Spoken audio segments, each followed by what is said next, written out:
আমি মির্জা ফখরুল ইসলাম আলমগীর সশ্রদ্ধ চিত্তে শপথ বা দৃঢ়ভাবে ঘোষণা করিতেছি যে আমি আইন অনুযায়ী বাংলাদেশের রাষ্ট্রপতি পদের কর্তব্য বিশ্বস্ততার সহিত পালন করিব। আমি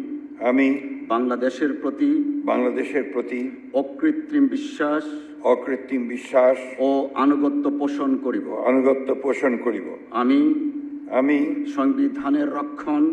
সংবিধানের রক্ষণ সমর্থন ও নিরাপত্তা বিধান করিব এবং আমি ভীতি বা অনুগ্রহ অনুরাগ বা বিরাগের বশবর্তী না হইয়া সকলের প্রতি আইন অনুযায়ী যথাবিহিত আচরণ করিব।